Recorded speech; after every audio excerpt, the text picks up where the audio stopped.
Pemerintah Kota Bogor kembali membatasi seluruh aktivitas warganya dengan menerapkan jam malam. Langkah ini diambil karena Kota Bogor ditetapkan sebagai risiko tinggi atau zona merah penyebaran COVID-19.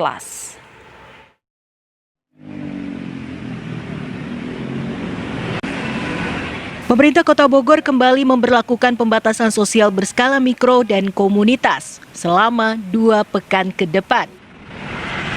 Hal ini dilakukan karena Kota Bogor ditetapkan menjadi wilayah zona merah penyebaran COVID-19. Pemkot Bogor membatasi jam operasional seluruh kegiatan di Kota Bogor hingga pukul 18.00 untuk pertokoan dan jam malam pada pukul 21.00 waktu Indonesia Barat. Pemerintah kota, Forkopimda bersepakat untuk membatasi jam operasional semua kegiatan di Kota Bogor.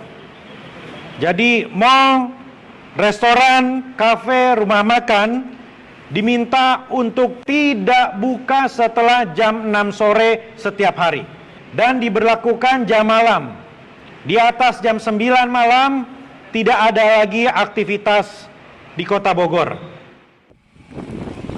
Pemerintah kota juga telah menyiapkan regulasi untuk memberikan sanksi kepada pelanggar protokol kesehatan di Kota Bogor. Klaster keluarga dan transmisi lokal di Bogor mencapai 45 keluarga dengan 189 kasus positif COVID-19.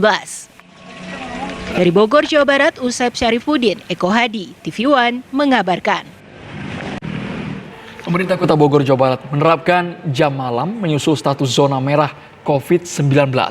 Pembatasan operasional usaha dibatasi, demikian pula aktivitas warganya. Lalu seperti apa penerapan jam malam di Kota Bogor? Sudah bergabung bersama kami Wakil Wali Kota Bogor, Dede Rahim. Selamat petang, Kang Dede Rahim.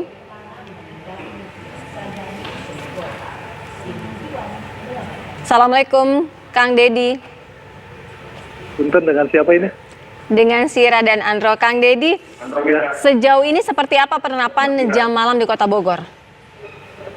Sampai dengan saat ini baru akan dimulai pada hari ini ya. Kita kemarin sudah putuskan karena penambahan kasus makin meningkat dan kemudian kita memasuki PSBB yang namanya PSBB baru ya. Untuk khusus untuk penanganan di wilayah yang lebih kecil, komunitas dan mikro, maka kita pastikan bahwa jam malam itu akan kita berlakukan mulai malam ini. Kasus COVID-19 yang signifikan datanya bisa dijabarkan lebih spesifik, Kang Dedi. Ya, jadi contoh ya, pada hari ini ada peningkatan kasus sebanyak 21. Jadi ini baru pertama kali dalam perjalanan ya penanganan kasus COVID selama dimulai di bulan Maret sampai dengan hari ini. Hari ini adalah kasus yang tertinggi di Bogor.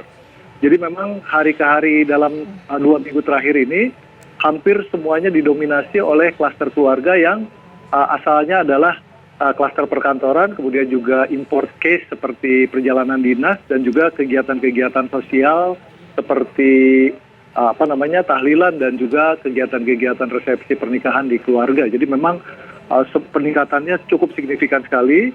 Ada 44 kasus keluarga ya, yang semuanya tadi berasal dari klaster perkantoran dan klaster-klaster asal yang lainnya, begitu. Iya, Kang Dedi, kalau klaster perkantoran artinya akan ada pembatasan untuk usaha-usaha tertentu? Bukan, jadi klaster keluarga ini asalnya adalah dari anggota keluarga yang melakukan kegiatan bekerja ya di wilayah Jabodetabek yang lain, kemudian dia kembali ke rumah, kemudian menginfeksi keluarga yang lain. Itu yang pertama. Kemudian yang kedua juga kegiatan-kegiatan sosial yang dilakukan oleh masyarakat atau dalam satu keluarga seperti tahlilan, kemudian resepsi dan lain-lain, kemudian menginfeksi kepada keluarga. Hari ini ada 21 kasus, itu juga didominasi oleh klaster keluarga. Jadi kita sih sebetulnya nggak bisa berdiri sendiri ya. Bogor ini kan harus berada dalam satu area pandemi bersama dengan DKI.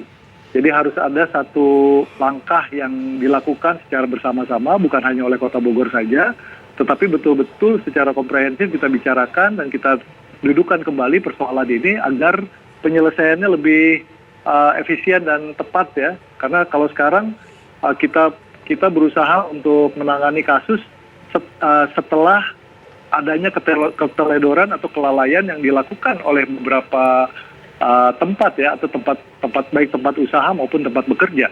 Kang Deddy, Ya. secara konkret bagaimana pengawasannya ketika jam malam sudah diberlakukan di Bogor melihat keterbatasan jumlah aparat dan masyarakat yang masih memenuhi tempat-tempat kerumunan? Ya, artinya begini, kami sudah berkoordinasi dan membentuk ya namanya RW Siaga Corona. Kemudian juga kami sudah lakukan koordinasi dengan TNI dan Polri.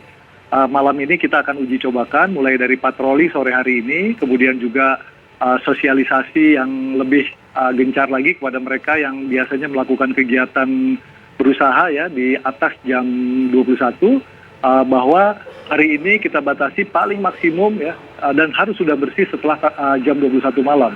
Nah, ini memang proses baru berjalan dari kemarin siang sampai dengan seharian ini ya. Mudah-mudahan masyarakat sudah semakin memahami bahwa kondisi yang kita ambil semata-mata untuk melindungi warga dan mereka yang beraktivitas agar tidak terjadi insiden penularan baru di Kota Bogor yang lebih signifikan jumlahnya. Kang Deddy, apa sanksinya jika melanggar? Kami sedang merubah ya Perwali 64 tentang penanganan sanksi pelanggaran protokol kesehatan, karena dalam turunan dari Pergub nomor 60 tahun 2020 terlalu panjang prosesnya. Jadi pertama mereka yang melanggar itu harus diberikan dulu lisan ya, teguran lisan, kemudian teguran tertulis. Setelah teguran tertulis baru penahanan identitas, baru pendendaan begitu kan, pengenaan sanksi denda. Nah, kami sedang mencoba menyelesaikan dalam hari ini kembali ke Perwali nomor 37 yang sebelumnya kita aplikasikan. Jadi pilihannya adalah denda atau kerja sosial, itu saja supaya efektif. Ini kan aplikasinya untuk perorangan. Bagaimana dengan untuk unit usaha? Sama, jadi untuk unit usaha juga kita kombinasikan Perwali 37 dengan 64 ya, agar ada sanksi teguran lisan sampai dengan pencabutan izin usaha dan lain-lain. Kalau untuk fasilitas apa saja yang akan ditutup sementara, Kang? Tentu kalau dari pemerintah ya, perkantoran itu sudah kita batasi ya. Mereka yang usianya di atas 50 bisa melakukan work from home. Kemudian juga pelaksanaan kegiatan perkantoran yang bergantian ya, 50%. Kemudian juga fasilitas publik milik pemerintah kota total kita tutup sejak beberapa waktu yang lalu, dan kita pastikan 2 minggu ke depan ini tidak akan ada pelonggaran sama sekali untuk itu. Baik, terima kasih Wakil Wali Kota Bogor, Kang Deddy Ar-Rahim. Terima kasih, selamat petang. Selamat petang.